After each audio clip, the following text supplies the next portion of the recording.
Doa merupakan solusi yang pertama, bukan solusi yang terakhir. Bahkan dia adalah solusi yang pertama sebelum usaha yang lain dilakukan.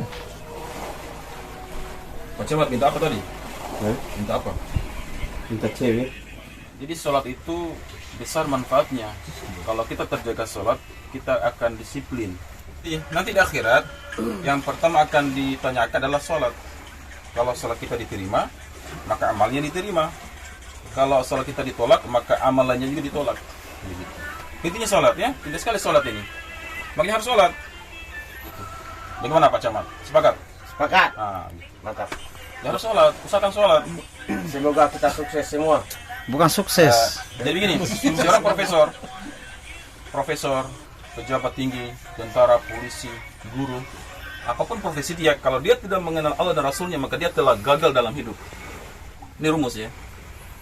Seorang YouTuber, seorang kaya raya, tapi kalau dia tidak mengenal Allah Rasulnya dan tidak mengikuti perintah Allah Rasul, maka dia gagal dalam hidup. Karena kesuksesan hidup ini adalah ketika kita mengenal Allah, ketika kita mengenal Allah Rasulnya dan mentaati Allah Rasulnya. Itulah kesuksesan hidup yang hakiki Dan hakikat.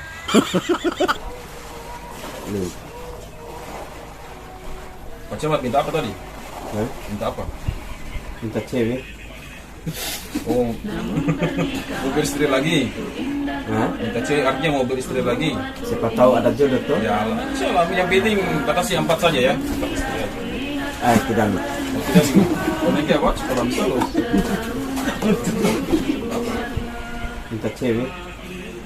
Aku segera tersadar, hanya pada Allah lah tempat aku bersandar, yang akan menguatkan hatiku yang terkapar. Insya Allah azamku akan terwujud lancar.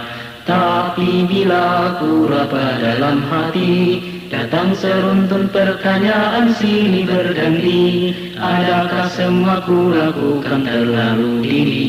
Berdegup jantung di dada kendalikan diri. Namun pernikahan begitu indah ku dengar, membuatku ingin segera melaksanakan. Namun bila ku lihat alam melintang bungkam, hatiku selalu maju mundur dibuatnya. Apabila telah tiba masaku untuk segera mengakhiri lajangku, dengan segenap kemampuan Allah berikan, insya Allah janjiku segera ku tunaikan. Tapi bila ku raba dalam hati, datang seruntun pertanyaan silih berganti. Adakah semua ku lakukan terlalu dini? Berdegup jantung di dada kendalikan diri.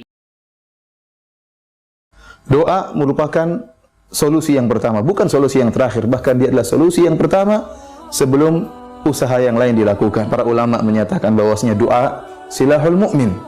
Doa adalah senjata orang mukmin. Dia bukan senjata terakhir, tetapi dia senjata pertama yang harus digunakan pertama kali. Yakin bahwasanya segala problematika, segala masalah, jika Allah berkehendak, Allah hanya mengatakan kun fayakun, maka hilang dengan sekejap mata. Bahkan solusi yang terbaik, doa yang tulus yang diucapkan seorang hamba dalam waktu beberapa menit, keluar dari hatinya yang sangat dalam, bisa menghilangkan problematika yang mungkin dia telah alami selama waktu yang panjang. Lihatlah bagaimana para anbiya, mereka berdoa kepada Allah Subhanahu wa taala. Mereka para anbiya, orang-orang yang soleh, juga diuji oleh Allah Subhanahu wa taala, juga mengalami problematika, juga mengalami kesedihan. Lihatlah Nabi Ayub alaihissalam yang pernah diuji oleh Allah Subhanahu wa taala dengan penyakit. Allah Subhanahu wa taala berfirman menyebutkan tentang kisah Nabi Ayub, wa ayyuba idh nada rabbahu anni massani yadhur wa anta arhamur rahimin. Dan ingatlah bagaimana Nabi Ayub alaihissalam tatkala dia berkata kepada Rabbnya, anni massani yadhur, ya Allah aku ditimpa dengan penderitaan, ditimpa dengan penyakit, wa anta arhamur rahimin, dan engkau adalah zat yang paling maha pengasih lagi maha penyayang. Suatu kalimat yang keluar dari Nabi Ayub alaihissalam dengan doa yang tulus dari hati yang dalam, Allah hilangkan penyakit yang dialami bertahun-tahun. Fastajabna lahu fakashafna ma bihi min dhur. Kata Allah Subhanahu wa taala, kami kabulkan permintaannya dan kami hilangkan penyakit yang dialaminya. Lihat, satu doa namun keluar dari hati yang tulus bisa menghilangkan permasalahan yang lama yang dihadapi oleh seorang muslim. Demikian juga Allah sebutkan tentang Nabi Yunus alaihissalam. Ya, wa dhannuni idh dhahaba mughadiban fadhanna an lan naqdir alayhi fanada fi dhulumati alla ilaha illa anta subhanaka inni kuntu minadh dhalimin. Nabi Yunus alaihissalam tatkala ditelan oleh ikan paus, kemudian dia tenggelam dalam 3 kegelapan. Kata Allah Subhanahu wa taala, fanada fi dhulumat. Beliau menyeru dalam kegelapan-kegelapan. Beliau berada dalam kegelapan perut ikan paus, berada dalam kegelapan malam, dan berada dalam kegelapan lautan. Siapa yang bisa menyelamatkannya kecuali Allah Subhanahu wa taala? Fanada fi dhulumat alla ilaha illa anta subhanaka inni kuntu minadh dhalimin. Maka Nabi Yunus kemudian mengatakan, la ilaha illa anta, ya Allah, tidak ada sembahan yang berhak kecuali disembah kecuali Engkau ya Allah. Inni kuntu minadh dhalimin, aku termasuk orang-orang berbuat zalim. Maka apa kata Allah Subhanahu wa taala? Fastajibna lahu, kami pun mengabulkan doa Nabi Yunus alaihissalam. Wa najjaynahu minal gham wa kadzalika nunjil mu'minin, dan kami selamatkan dia dari kesedihan. Kemudian Allah tutup firman-Nya dengan mengatakan wa kadzalika nunjil mu'minin, dan demikianlah kami selamatkan orang-orang yang beriman. Artinya apa? Ini keselamatan ini bukan hanya khusus kepada Nabi Yunus alaihissalam, tetapi juga kepada kaum mukminin. Makanya Allah tutup ayatnya dengan mengatakan wa kadzalika nunjil mu'minin. Demikianlah kami selamatkan orang-orang yang beriman. Artinya ini penyelamatan ini bukan khusus buat Nabi Yunus alaihissalam.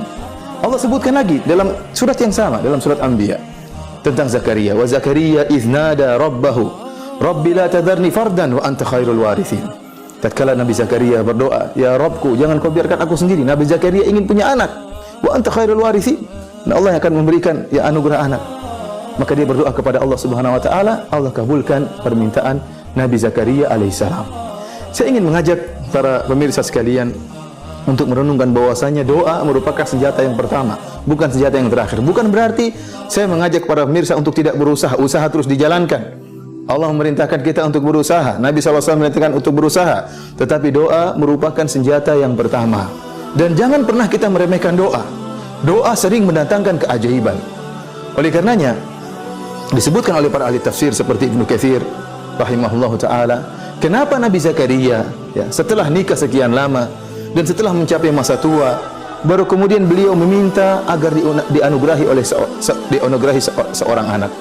Kenapa? Karena Nabi Zakaria melihat keajaiban yang terjadi pada Maryam binti Imran. Ya. Allah Subhanahu wa taala berfirman dalam Al-Qur'an dalam surat Al-Imran, wa kaffalaha Zakaria kullama dakhala 'alaiha Zakaria al-mihraba wajada 'indaha rizqa. Jadi Maryam dipelihara oleh Zakaria. Tatkala Zakaria masuk di kamarnya Maryam atau di mihrabnya Maryam, wajada 'indaha rizqa. Zakaria mendapati ada rizki yang Allah berikan kepada Maryam. Anna laki hadha? Maka Zakaria bertanya, wahai Maryam, dari mana kau dapatkan rizki ini? Qalat huwa min indillah. Kata Maryam, ini semua dari sisi Allah Subhanahu wa taala. Ya, padahal Maryam tidak keluar dari rumahnya. Seharusnya makanan tersebut diantarkan oleh Zakaria, ternyata tiba-tiba ada makanan di situ. Maka ini menakjubkan Zakaria alaihi salam. Ternyata bisa datang rizki, ya, dan rizki yang datang pada Maryam rizki yang menakjubkan. Disebutkan para ahli tafsir, Allah memberikan dia buah-buahan yang tidak muncul kecuali di musim panas, Allah hidangkan di musim dingin. Dan sebaliknya tatkala musim panas, Allah hidangkan buah-buah yang tidak tumbuh kecuali di musim dingin. Dari situ kata Allah, hunalika da'a Zakaria rabbahu. Maka tatkala itu Zakaria berdoa kepada Allah Subhanahu wa taala. Dia melihat ternyata Allah bisa mendatangkan makanan atau buah-buahan yang tidak tumbuh di musim dingin saja, kecuali di musim dingin Allah munculkan di musim panas, dan sebaliknya. Tatkala dia melihat dirinya sudah tua dan istrinya dalam keadaan mandul, namun hal ini tidak menjadikan Zakaria putus asa, maka dia pun berdoa kepada Allah Subhanahu wa taala setelah melihat keajaiban tersebut. Sebagaimana Allah sebutkan doa Zakaria dalam surat Maryam, kata Allah Subhanahu wa taala, "Dzikru rahmati rabbika 'abdahu Zakaria idz nada rabbahu nidaan khafiyya. Qala rabbi inni wahana al-'azmu minni wasya'ala ar-ra'su shayba wa lam akum bi du'aika rabbi syaqiyya." Ya, yang artinya kami menyebutkan tentang rahmat kami terhadap hamba kami Zakaria tatkala dia menyeru Rabbnya dengan suara yang lirih, "Ya Allah, Inni wahanal 'azmu minni wasya'ala ar-ra'su syaiba. Ya Allah, aku sudah sangat tua. Ya, kemudian tulangku sudah lapuk dan rambutku sudah memutih seluruhnya. Walam akum bidu'aika rabbi syaqiyya. Akan tapi aku tidak pernah putus asa dari meminta kepada Engkau ya Allah. Wa inni khiftul mawali yami wara'i wa kanat imra'ati akhira fahab li min ladunka waliya. Dia mengatakan, ya Allah, istriku sudah mandul, istriku mandul dan aku sudah sangat tua. Akan tapi anugerahkanlah kepadaku ya seorang anak. Lihatlah Zakaria yang sudah dalam keadaan sangat tua, istrinya mandul. Kalau dilihat secara sebab, tidak mungkin ada seorang anak dari istri yang mandul, apalagi dari orang yang sudah sangat tua. Ternyata Allah kabulkan permintaan Zakaria alaihissalam. Dari sini kita yakin bahwasanya terkadang doa melakukan berbagai macam keajaiban.